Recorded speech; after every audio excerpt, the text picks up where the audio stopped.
राधे राधे जी, कैसे हो आप सभी। आशा करती हूँ अच्छे होंगे, स्वस्थ होंगे। तो आज की ये वीडियो ना आप लोगों के लिए मतलब बोल सकते हैं मेरे आप लोगों को ये वीडियो बहुत ही बेस्ट लगने वाली है। क्यों? क्योंकि जो लोग तुलसी विवाह करते हैं वो नॉर्मली देखते हैं कि जस्ट एक चुन्नी उड़ा देते हैं और सिंदूर लगा देते हैं, उन्हें लगता है ये तुलसी विवाह हो गया। जी नहीं, तुलसी विवाह जैसा कि पहले ही बता चुकी कि कार्तिक माह में तुलसी जी की जो पूजा अर्चना वंदना होती है वो कुंवारी स्वरूप में होती है। इसीलिए जब कार्तिक एकादशी आती है, कार्तिक माह में जब ये एक शुक्ल पक्ष की एकादशी आती है जिसे देव उठनी एकादशी कहते हैं, जो कि इस बार 12 नवंबर 2024 के दिन है। ठीक है, तो इस दिन आपको देवउठनी एकादशी भगवान श्री हरि विष्णु माता लक्ष्मी की तो पूजा अर्चना वंदना होती ही होती है। इसके साथ ही भगवान विष्णु के शालिग्राम स्वरूप का माता तुलसी जी के साथ विवाह रचाया जाता है। जी हाँ, इसके बाद से ही माता तुलसी माता के विवाह के बाद से ही सारे मांगलिक कार्य का शुभारंभ हो जाता है। लेकिन बहुत से लोगों में कन्फ्यूजन्स रहता है कि पंडित जी आएंगे तो पंडित जी यही विवाह करवाएंगे। तो देखिए, ऐसा नहीं है। अगर आपको लगता है कि आपको इस पूजा अर्चना वंदना के लिए पंडित की आवश्यकता है तो आप निश्चय ही उन्हें बुलाएं। लेकिन अगर आपको लगता है कि आप स्वयं भी कर सकते हैं या फिर आप सामर्थ्यवान नहीं हैं कि आप पंडित जी से नहीं करवा पाएंगे, तो आप खुद भी और बहुत ही कम सामग्री में, जी हाँ, ये नहीं कि बहुत विवाह है तो बहुत कुछ लगाना है, जी नहीं, माता तुलसी जी का विवाह आप बहुत कम सामग्री में घर पे ही अपने आप भी कर सकते हैं। तो चलिए, वीडियो को बहुत ज़्यादा लंबा चौड़ा नहीं करना। बहुत कंप्लेन आती है कि आपके वीडियोस लॉन्ग होते हैं तो इसीलिए नहीं देखने का मन करता। तो चलिए, वीडियो बहुत शॉर्ट कर रही हूँ तो जिससे कि अप टू 5 to 6 मिनट में ही ये सारी विधि तुलसी विवाह जी की सारी पूजा विधि आपको मैं एकदम क्लियर लाइन वाइज लाइन समझाने जा रही हूँ। ठीक है, तो सबसे पहले आपको क्या करना, सबसे पहले आपको तुलसी विवाह के लिए गन्ने की आवश्यकता होती है। जी हाँ, हम लोगों के इधर वेस्ट बंगाल में इसे कतारी बोला जाता है। ठीक है, तो गन्ने शुगर कैन इसे आप लेकर के आएंगे। इससे आप सबसे पहले जहाँ भी आप तुलसी विवाह करने वाले हैं वहाँ एक गन्ने से वो मंडप तैयार करेंगे। ठीक है, उसके बाद एक चौकी लगाएंगे। चौकी पे आप लाल पीला कपड़ा से आप चौकी को सजाएंगे। उसके ऊपर ही माता तुलसी जी को विराजमान करेंगे और वहीं पे आप शालिग्राम जी को भी दूल्हा स्वरूप तैयार करके उन्हें भी स्थापित करेंगे। अब पूजा स्टार्ट करते हैं। पूजा स्टार्ट करने से पहले आपको सबसे पहले, जैसे कि आप सभी जानते हैं कि पूजा में सबसे पहले गणेश जी की वंदना की जाती है, तो एक सुपारी को लेंगे और उस पर कलावा लपेट के उसे गणेश भगवान का ध्यान करके, ऐसे ही सुपारी नहीं रखना, उस पर पहले एक चावल की वेदी तैयार कर देनी है, उसके ऊपर उस कलावा को आपको स्थापित कर देना है। ठीक है, उसके बाद आपको कलश तैयार करना है। कलश में जैसा कि आप सभी जानते हैं गंगा जल डाल सकते हैं, सुपारी डाल सकते हैं, कुछ मीठा डाल सकते हैं, फूल डाल सकते हैं, कॉइन डाल सकते हैं। इस तरीके से आपको करना है। आम पल्ला डाल करके उसके ऊपर एक श्रीफल नारियल को आप स्थापित कर सकते हैं। इस तरीके से आपने एक कलश की स्थापना कर ली। आपने गणेश जी को भी स्थापित कर लिया, आपने कलश को भी स्थापित कर लिया। अब पूजा प्रारंभ करने के पहले सबसे पहले हमें दीप प्रज्वलित करना है, क्योंकि आप सभी जानते हैं कि हमारी कोई भी पूजा को शुरू करने से पहले दीप को प्रज्वलित करना चाहिए, क्योंकि जो दीप होते हैं वो हमारी पूजा के साक्षी होते हैं।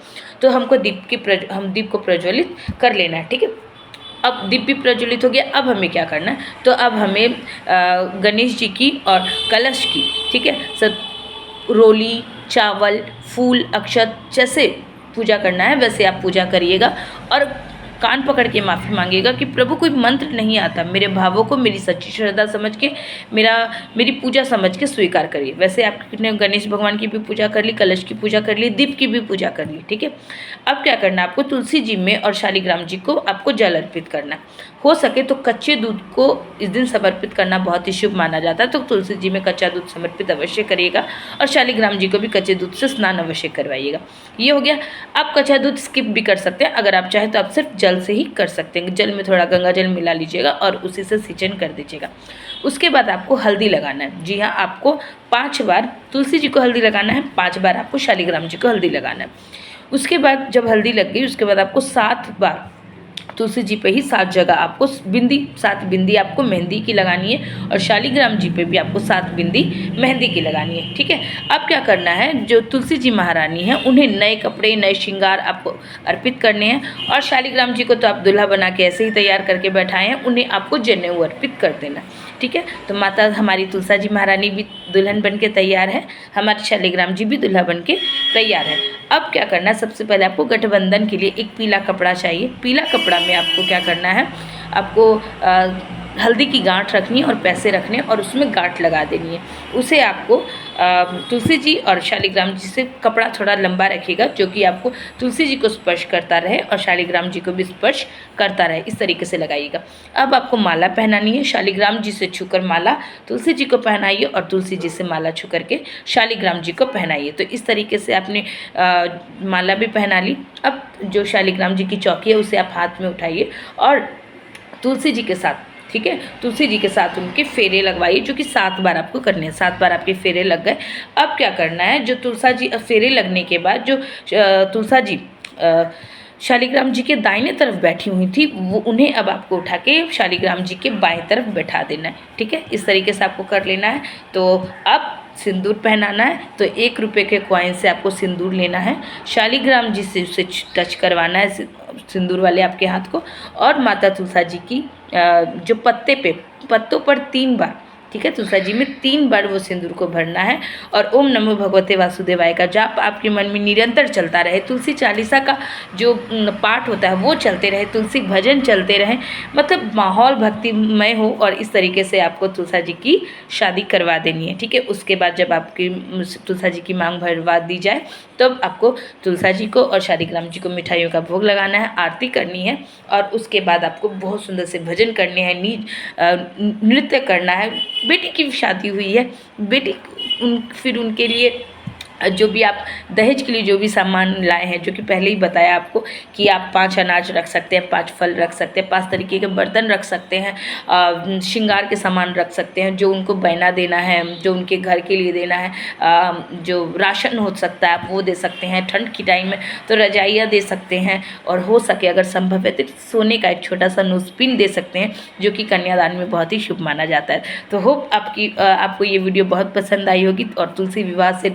रिलेटेड सारी बातें समझ में आई होगी। हाँ, एक कार्य जो सब करते हैं किया कि तुलसी पूजन के बाद तुलसी जी को स्वयं अपने घर में रख लेते हैं, तो ऐसा करना शुभ नहीं माना जाता।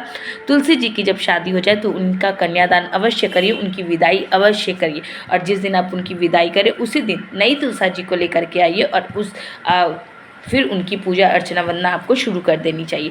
देखिए, जो एक बार तुलसी विवाह रचा लेते हैं और उसके बाद उसी तुलसी जी को घर में रख लेते हैं, तो फिर अगले साल फिर वो उसी तुलसी जी का विवाह रचाते हैं।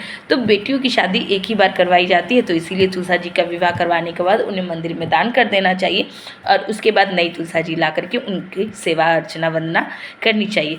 होप आप लोगों के सारे डाउट क्लियर हो गए होंगे। फिर भी कोई क्वेश्चन रहे तो आप मुझसे व्हाट्सएप पे पूछ सकते हैं या कमेंट में भी पूछ सकते हैं। राधे राधे, जय श्री हरिदास, हरि बोल।